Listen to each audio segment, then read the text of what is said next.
O secretário de Estado norte-americano Antony Blinken se encontrou com o chanceler ucraniano na fronteira entre Polônia e Ucrânia, país que é alvo dessa invasão russa há 10 dias.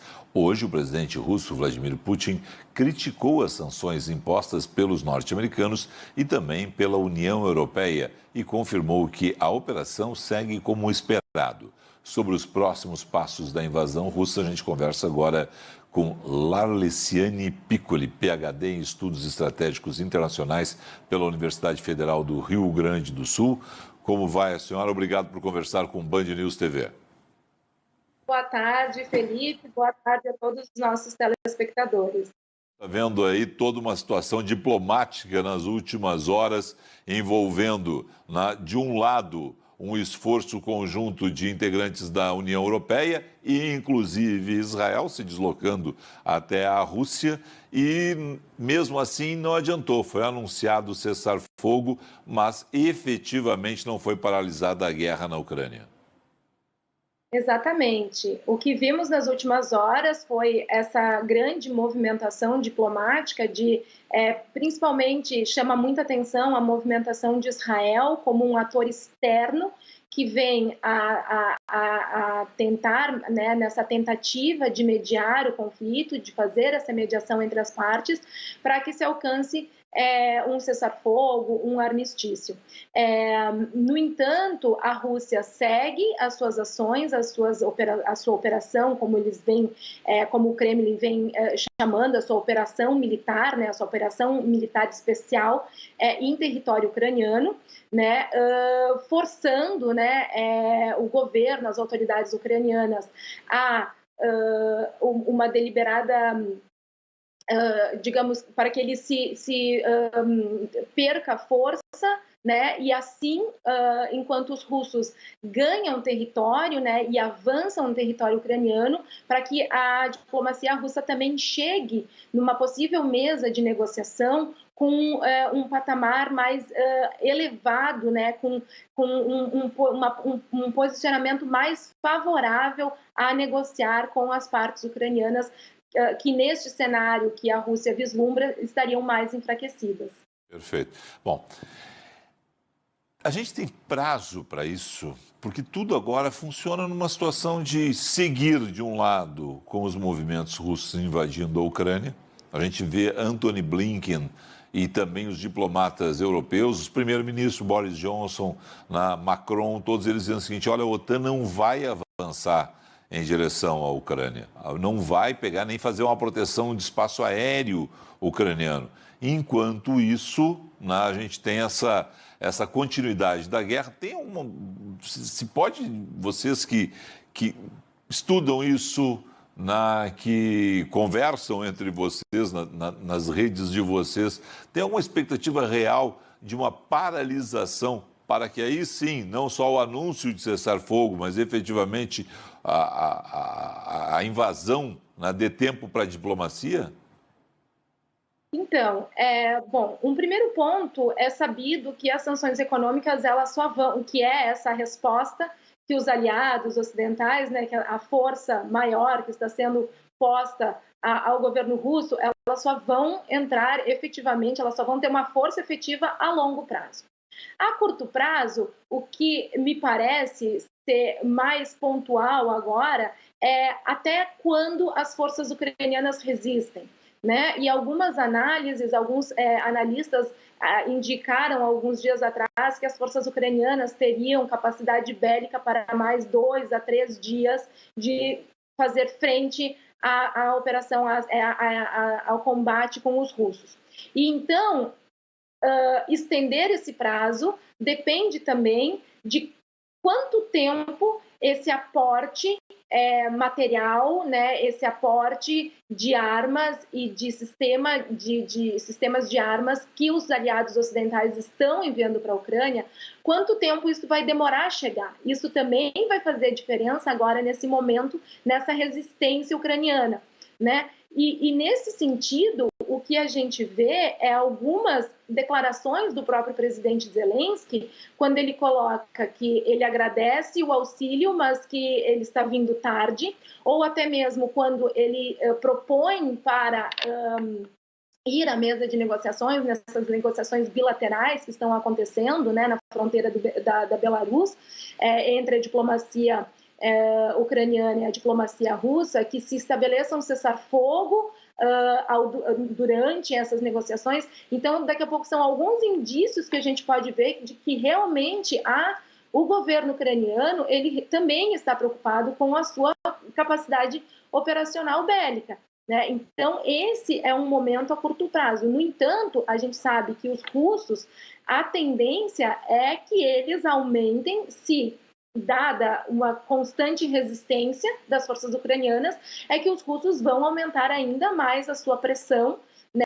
E aí a gente fala em pressão realmente num uso mais incisivo de armas, né? A sua capacidade de fogo contra o território ucraniano, para, como eu disse, continuar ganhando terreno, estabelecer os objetivos, né, previstos na sua estratégia, que hoje o que a gente consegue enxergar, olhando essa movimentação das tropas, é que se dá por um domínio bastante amplo da região sul da Crimeia, da região sul da Ucrânia, né, naquele sentido de controle do território da Crimeia e das regiões adjacentes, e também a pressão que vem do norte no cerco a Kiev, como uma forma de pressionar uma queda do governo Zelensky e aí uma possível troca de regime para um governo que seja mais pró-Rússia ou que atenda aos interesses russos nessa arena securitária, nessa arena das relações bilaterais entre os dois países. Acima de tudo isso que a senhora está dizendo, né, é bom lembrar o seguinte, desde quinta-feira a gente começou a analisar isso, mas está demorando muito, alguns movimentos demoram muito. Né? Mas a gente vê que o cerco a Kiev, por exemplo, está sendo fechado realmente. Né? E do outro lado, as pessoas, olha, os ucranianos estão oferecendo mais resistência do que era o esperado. Mas do outro lado, o Putin diz, não, está tudo conforme foi planejado. Claro que é uma guerra e cada um vai vender a sua versão, né? E efetivamente houve, né, uma resistência dos ucranianos, que é uma resistência forte, corajosa nesse momento, mas alguns já tinham dito lá que esperavam a queda de Kiev em 2, 3 dias no máximo. Isso não aconteceu. A gente chega efetivamente ao 10º dia de guerra, né, professora?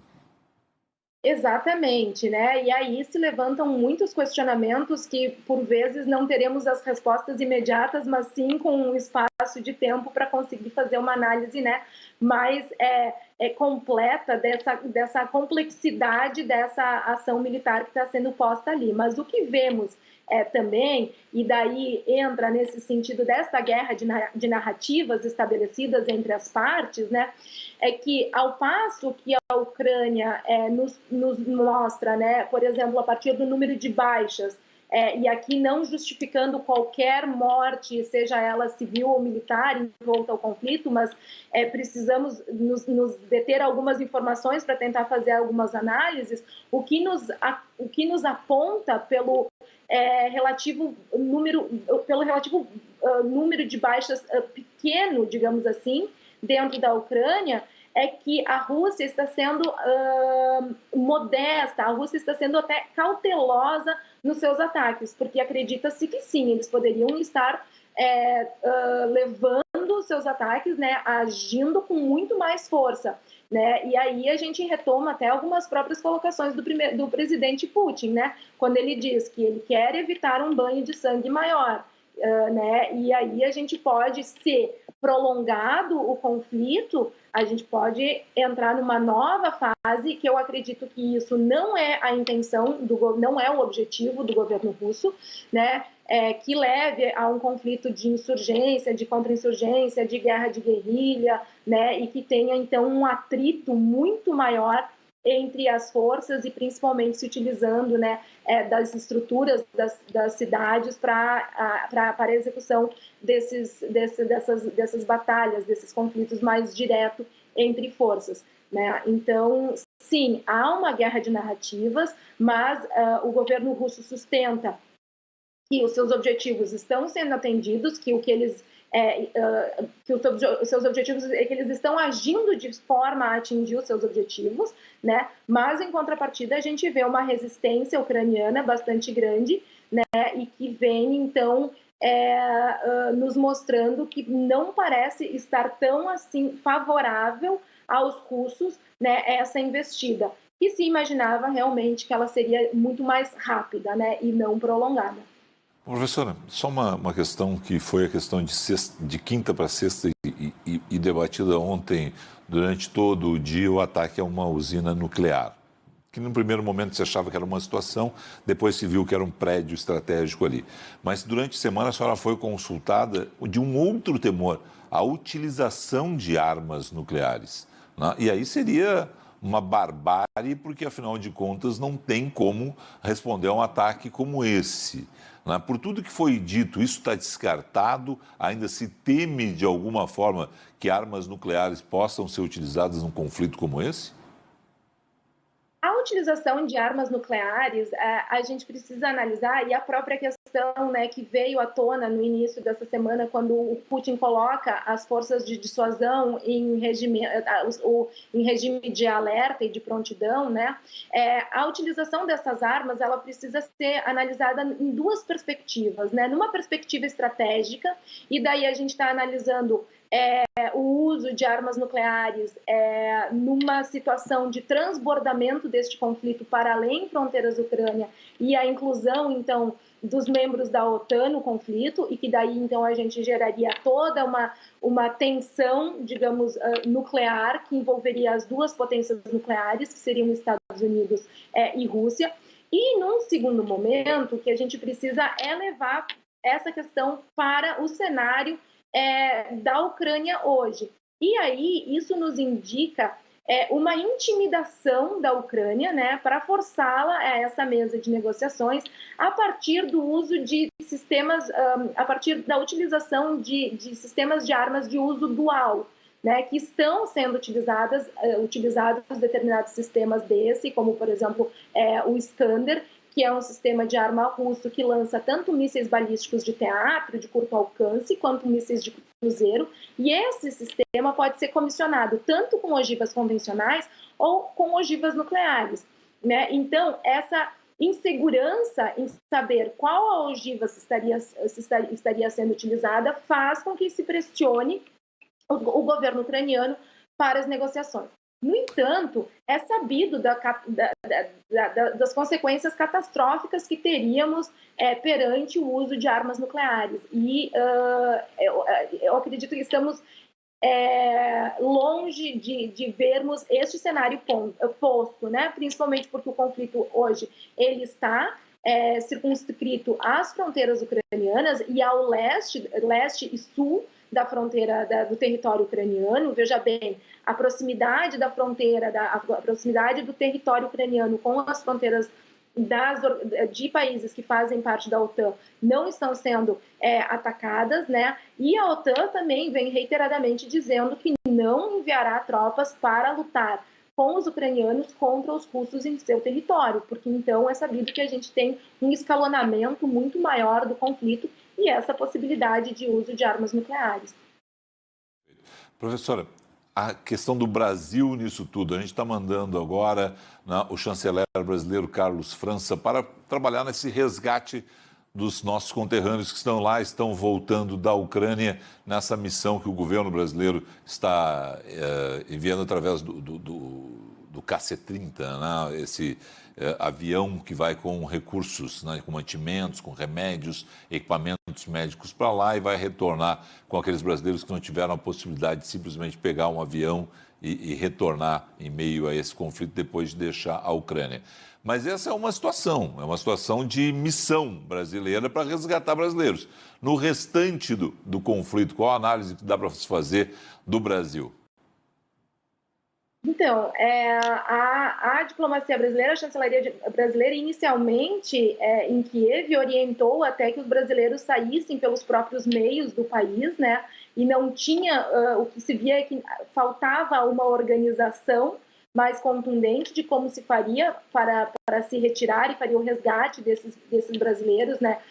Seja do território ucraniano, seja dos países aí que os receberam, né, enquanto refugiados, e agora se vê, então, essa organização maior e esse ímpeto da diplomacia em ir em busca desses brasileiros que estão na região. No entanto, a diplomacia como um todo, ela vem, o que inicialmente parecia que se assumiria uma posição um pouco tanto dúbia frente ao que se espera sempre do posicionamento do Brasil em relação a conflitos, depois se confirma, né, quando o Brasil vota favorável às resoluções do Conselho de Segurança da ONU e da Assembleia da ONU em condenar a Rússia, né, pelas suas ações, pela invasão, pela guerra na Ucrânia. No entanto, o que chama atenção ainda é uma reticência, né, da presidência da República em condenar abertamente as ações russas na Ucrânia.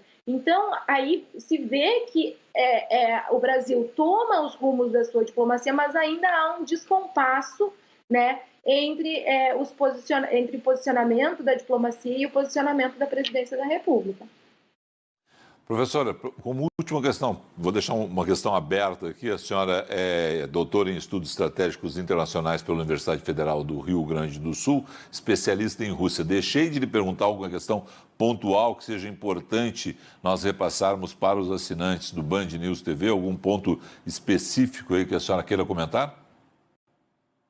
Eu acho, assim, apenas como uma reflexão final, né, e eu comecei algumas falas que eu tive recentemente perguntando, né, como chegamos até aqui, e aí todo um desenvolvimento de como a Rússia muitas vezes não foi atendida nos seus interesses numa comunidade, num ordenamento internacional em que já se considera como policêntrico ou como multipolar, né? Mas também o que fizemos para chegar até aqui, ou o que não foi feito para chegar até aqui, né? E como, eventualmente, houve uma falha das diplomacias, né, e dos esforços ocidentais em fazer com que realmente pudesse evitar esse avanço. Era sabido que a Rússia já estava se preparando para um conflito, né, e em nenhum momento me pareceu que foi posto um real ímpeto e vontade diplomática em solucionar sem que se chegasse às vias de fato do conflito. Agora a gente tem uma situação que remete não somente à guerra, mas todas as consequências humanas que esse conflito representa em termos de refugiados, em termos econômicos, em termos de destruição num país. E, por outro lado, também a gente vai ter que saber, as diplomacias, as partes vão ter que saber negociar de forma que a gente consiga estabelecer um balanceamento na região, que a gente consiga estabilizar a região de forma que esse conflito também não se estenda e não se transforme em conflitos, por exemplo, como o que a gente vê recorrentemente no Oriente Médio, com sociedades totalmente desestabilizadas, ou outros conflitos que a gente vem acompanhando ao longo dos anos. Excelente noite. Muito obrigada, uma boa noite.